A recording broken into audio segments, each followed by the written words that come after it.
अस्सलाम वालेकुम वरहमतुल्लाहि वबरकातुहू। तमाम सामीन नाज़रीन को रज़ा ख़ान का सलाम कबूल हो।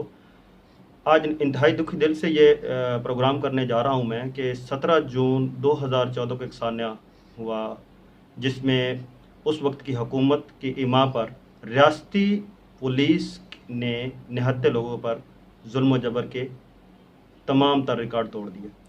2 औरतों समेत 12 अफराद शहीद कर दिए गए और सैकड़ों अफराद को जो है ज़ख्मी कर दिया गया। सामीन, मैं आपसे ये बात ज़रूर शेयर करना चाहूँगा कि जब भी कुछ सान्या होता है तो उसको दबा दिया जाता है, कमीशन बनता है, फिर वो कमीशन की रिपोर्टें आती हैं, चलती रहती हैं, मामला चलते रहते हैं। 6 बरस गुजरने के बाद आज पाकिस्तान अवामी तहरीक के कारकुनान और पाकिस्तान अवामी तहरीक की क़यादत इस केस की परसू कर रही है।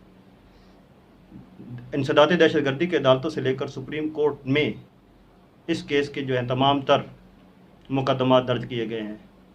एक बात आपको याद दिलाता चलूँ कि बाकर नजफ़ी कमीशन जो उस वक्त के वज़ीर आला पंजाब ने ख़ुद बनाया था, उन्होंने उस कमीशन में एक एक चीज़ की निशानदही कर दी थी और फिर उस कमीशन की रिपोर्ट को जारी करवाने के लिए भी पाकिस्तान अवामी तहरीक के कारकुनान को और वह शुहदा के वरसा को एहतजाज करना पड़ा, जिसके बाद वो नजफ़ी कमीशन रिपोर्ट जारी हुई। मेरी बात करने का मकसद ये है कि 6 साल बाद ये मामला वहीं के वहीं पड़ा हुआ है, किसी भी तरफ नहीं गया। आज बरसरे इक़्तिदार हुकूमत तहरीक इंसाफ का बोलबाला करने वाली, तहरीक इंसाफ का मयार बनाने के नाम पर कायम होने वाली बराजमान है और जिसकी 2 सूबों समेत एक वफाक में जो है हुकूमत है। तहरीक इंसाफ की क़यादत और तहरीक इंसाफ बड़े ज़ोर शोर से सान्या मॉडल टाउन के बारे में बातें करते थे और कहते थे कि अगर ये माफिया ना हो तो 1 महीने के अंदर अंदर इसका इंसाफ हो जाता है। लेकिन आज वही तहरीक इंसाफ हुकूमत में है जो 2 साल के बावजूद अभी तक किसी किस्म का इंसाफ होता दिखाई नहीं दे रहा। पुलिस अफसरान वहीं के वहीं जो हैं अपना ड्यूटियां सर अंजाम दे रहे हैं, बल्कि ओहदे पा चुके हैं। मैं देखता हूं कि वज़ीर फूड बने हुए हैं, डीजी फूड बने हुए हैं, डीसीओ उस्मान उस वक्त के जिनकी इमा पर सान्या मॉडल टाउन में हुआ था, वो अभी लोगों में जहरीला फूड तकसीम करने की ड्यूटी कर रहे हैं। मुश्ताक सुखेरा साहब वफाक मोहतसब में गए हुए हैं और सारे ऐसे अफराद जो नामजद हैं FIR में, वो सारे तरक्कियों पर बैठे हुए हैं। तो इसके साथ साथ मैं एक और बड़ी दुखी दिल से कहूँगा कि क्या ये पाकिस्तान में इंसाफ सिर्फ इन्हीं लोगों के लिए है जो इक़्तिदार पे बैठे होते हैं, या जिनके हाथ में डंडा हो भैंस उसी की होती है। मैं मादरत के साथ अदलिया के लिए ये कहूँगा कि नून लीग का कोई मुकदमा आता है, बेल का मुकदमा आता है या उनको जो है रिहाई के लिए देना पड़ता है, तो हमारी एक मुअज़्ज़ज़ अदलिया लाहौर हाई कोर्ट के नाम से है, जो इंतज़ार में बैठे होते हैं कि आए आप अपनी पटिशन लेकर आएँ और हमसे बेल लेकर चले जाएँ, जिसमें हमजा शहबाज शरीफ की बेल हो, नवाज शरीफ साहब आए हों, 50 रुपये का स्टाम्प पेपर दें, बाहर मुल्क चले जाएँ, कुछ दिनों का तयन हो लेकिन वो बाहर हों, कोई पूछे नहीं, बात पुरस ना हो। इसी तरह सनाउल्लाह साहब हैं, वो आए मंशियात के केस में आए, अदालत ने उनको जो है वो बेल दे दी, वो अभी तक चल रहे हैं। सारे के सारे ऐसे लोग जो ताकतवर हैं, ये कानून उनके सामने बेबस नज़र आता है, या मादरत के साथ कानून की मिली भगत होती है उन लोगों के साथ कि आप जो मर्ज़ी करें, हम आपको कुछ नहीं करेंगे, हम आपका सहारा देंगे, हम आपको तहफ़्फ़ुज़ देंगे। और आपके जो मुकदमात हैं वो उस रेड़ी बान पे, उस मज़दूर पे, रिक्शा ड्राइवर पे और टैक्सी ड्राइवर पे, एक छोटी दुकानदार पे, छोटे बिजनेसमैन पे, भूख मिटाने के लिए रोटी चोरी करने वाले के लिए हम बना देंगे और उनको जो है हम सज़ाए मौत देंगे। एक वाक़या आपको याद दिलाता चलूँ कि सुप्रीम कोर्ट ऑफ पाकिस्तान ने एक बंदे को रिहाई का हुक्म दिया था जो सज़ाए मौत का कैदी था। जब उसको रिहा किया गया तो उस वक्त वो बंदा 2 साल कबल फौत हो चुका था। तो ये निज़ाम इंसाफ एक वो बंदा जो रिहाई से 2 साल कबल फौत हो गया और 17 साल बेकसूर सज़ाए मौत की कैद काटता रहा, और एक ये निज़ाम इंसाफ है कि 50 रुपये के स्टाम्प पेपर पे जो है साहिब इक़्तिदार लोग बाहर चले जाते हैं और जिनको डिक्लेयर किया जाता है सुप्रीम कोर्ट ऑफ पाकिस्तान में कि ये लोग चोर हैं, लुटेरे हैं, करप्शन की हुई इन लोगों ने, अवाम पाकिस्तान का खून निचोड़ा हुआ है, पाकिस्तान की इन्होंने बका को दाव पे लगाया हुआ है, जिसकी डॉन लीग्स आप देख लें, बहुत सारी चीज़ें हैं। तो मैं आपसे एक और चीज़ शेयर करना चाहूँगा जो बड़ी ज़बरदस्त है कि ये 30 साल दौर इक़्तिदार है, जिसमें ज़ियाउल हक साहब के बाद बेनज़ीर भुट्टो आती हैं तो उनका वालिहाना इस्तकबाल होता है, फिर उनको बरसर इक़्तिदार आती हैं, पहली दफ़ा एक ख़ातून वज़ीर आज़म बनती हैं, फिर उनके बाद उस वक्त के सदर मुमलिकत हाजी इसहाक़ खान साहब जो हैं वो उस पार्लियामेंट को जो है वो तोड़ देते हैं। फिर नवाज़ शरीफ साहब इक़्तिदार में आते हैं, नवाज़ शरीफ को कुछ अर्सा फिर इसहाक़ साहब जो है ग़ुलाम इसहाक़ साहब चलाते हैं, फिर ग़ुलाम इसहाक़ साहब करप्शन की वजह से दोबारा असम्बलियाँ तहलील होती हैं, फिर बेनज़ीर भुट्टो साहबा आती हैं, फिर बेनज़ीर भुट्टो साहबा कुछ दौर हुकूमत होता है, फिर सदर लगारी साहब जो हैं वो उनकी असम्बलियाँ तोड़ देते हैं, फिर नवाज़ शरीफ आते हैं, फिर लूट मार का बाजार गर्म कर देते हैं, धन धौंस धांधली करप्शन, और जो इनके सामने आता है उसको जो है तो तख्त करने की कोशिश करते हैं। तो उस वक्त के सपा सलार जनरल परवेज़ मुशर्रफ इनको माजूल कर देते हैं, इनको तख्त सलासिल पाबंद कर देते हैं। सब लोग कहते हैं कि ये क्या हुआ, लेकिन वो फैसला उनका आता है। जब वो आता है तो फिर उनका दौरे हुकूमत आता है जिसमें एहतसाब का नारा लगता है, एहतसाब चलता है, सारी चीज़ें साथ लेकर चल रहे होते हैं। 8 साल दौरे हुकूमत परवेज़ मुशर्रफ का होता है जिसमें कुछ लोग खुश होते हैं कि यार जान छूटी उन लोगों से, इन लुटेरों से जो हमारे साथ ऐसे करते थे, ये मामलात होते थे।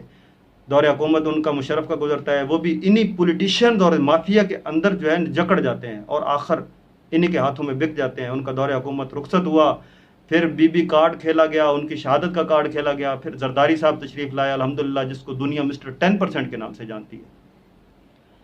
आए दौरे हुकूमत उनका आया, उन्होंने ये सब्ज़ बाग लालीपॉप ये वो दिखाए, फिर वही पीपल पार्टी, फिर वही नून लीग आपस में गठजोड़, तुम खेलो मैं खेलूँ, मैं तुम्हें मारूँ तुम मुझे मारो, अपोजिशन, ये राग रौला चलता रहा। वो कहते थे ये नूरा कुश्ती हो रही है, वो ठीक हो रही थी। ये अपने 5 साल पूरे करते हैं, पूरा साल करने के बाद कहते हैं अब तेरी बारी जनाब, पहले हमने तुम्हें गालियाँ दी थी इस आवाम को बेवकूफ़ बनाने के लिए, अब तुम हमें गालियाँ देना। फिर पीपी बैठ जाती है अपोजिशन में और नूरा कुश्ती दोबारा शुरू हो जाती है। ये जाते हैं हुकूमत में, 5 साल पूरे करने हैं, डेमोक्रेसी को चलने दो भाई, डेमोक्रेसी पाकिस्तान के लिए बड़ी ज़रूरी है। 5 साल में नूरा कुश्ती जारी होती है।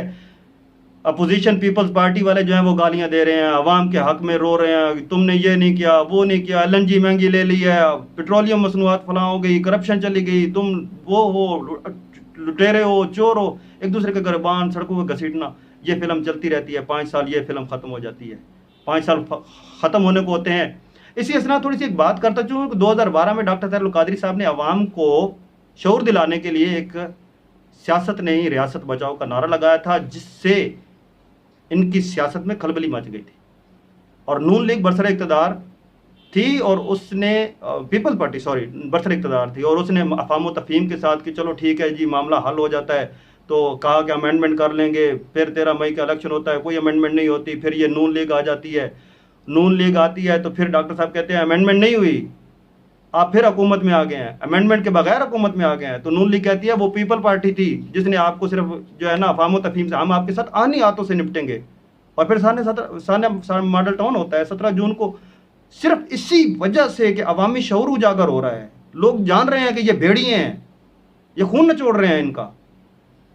इस वजह से इन्होंने कहा कि इनकी आवाज़ को दबा दो, इनको मार दो, कोई उठे नहीं। उनके हौसले आज भी जिंदा हैं, उन शहदा का खून आज भी वैसे ही ताज़ा है, लहू गर्म है और ना कोई हटा सका है इनको इस इनकलाब की बात से और हक की बात से, और ना वो हटें। आज 6ठी बरसी है शहदाए मॉडल टाउन की और डॉक्टर साहब और उनकी पूरी क़यादत, पैट का एक एक कारकुन आज भी उसी जज्बे के साथ, वलवले के साथ, इस्तकामत के साथ सानिया मॉडल टाउन के शहदा के साथ खड़ा है और अपने उस मौक़िफ़ से, अपने उस काज से पीछे नहीं हटा। ये सर वो मैं आपको बताना चाह रहा था उस वक़्त का मामला जो हुआ था। तो मैं बताता हूँ, तब्दीली सरकार आती है तो लोगों में ये एक खुशी आ जाती है कि चलें वो नूरा कुश्ती से जान छूट गई, तब्दीली सरकार आ रही है। तब्दीली सरकार मॉडल टाउन पे बात करती थी कि अगर माफिया ना हो तो 10 दिन 1 महीने के अंदर अंदर इंसाफ हो जाएगा। इनको सपोर्ट किया गया, हर एक बंदा कहता है, एंकर कहते हैं कि इनको सपोर्ट किया गया। आज ये हुकूमत में बैठे हुए हैं तो उसमें पाकिस्तान अवामी तहरीक का एक एक कारकुन जो कंपेन भी करता रहा, वोट भी डाले हैं उसने, और धांधली वालों के सामने शीशा पलाई दीवार बन के खड़ा हुआ। फिर 2018 के इलेक्शन होते हैं, तब्दीली सरकार आ जाती है। तब्दीली सरकार के जो सरबराह होते हैं अल्हम्दुलिल्लाह बरजमान हो गए प्राइम मिनिस्टर की उस पे सीट पे। तो गालिबन मैं ये कहूँगा कि प्राइम मिनिस्टर की जो कुर्सी है वो इतनी इंसान को बेहिस कर देती है या लापरवाह कर देती है या मदहोश कर देती है कि उसको अपने किए हुए वादे भी भूल जाते हैं। वो ये भूल जाता है कि मैंने जो वादे किए थे, बातें की थी, वो सारी चीज़ें मैंने करनी है।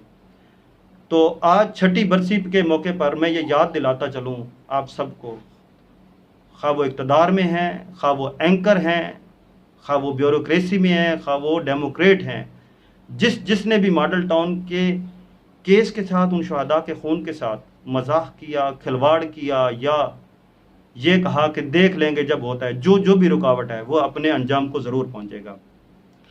पाकिस्तान अवामी तहरीक और गयूर अवाम आज भी इस काज के लिए और इन लोगों के साथ खड़ी है।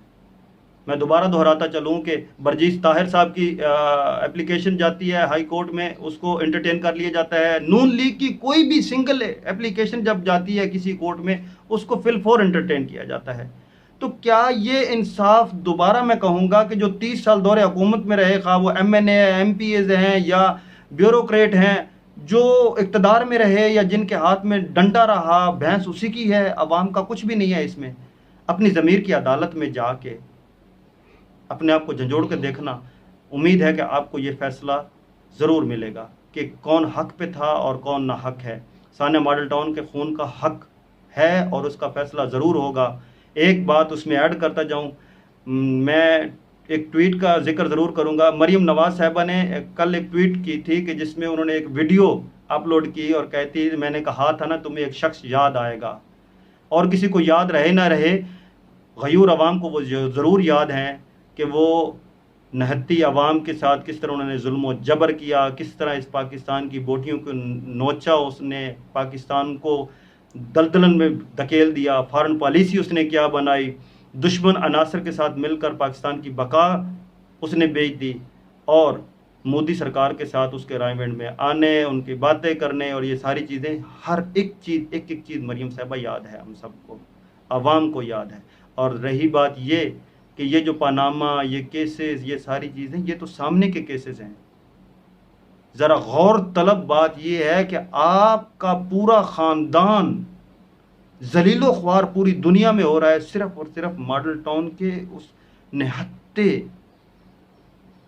अमल की वजह से, जो आपने उन मासूम औरतों के मुंह पे गोलियां चलाई और वो 12 शहीद किए, जिनमें तालिब इल्म थे, बुजुर्ग थे, डंडे और लाठी चार्ज।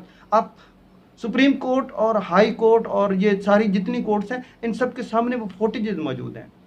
मैं हैरान हूं कि 22,000 फुटेजेस सबूत देने के बावजूद अभी तक सानिया मॉडल टाउन के सबूत मांगे जा रहे हैं।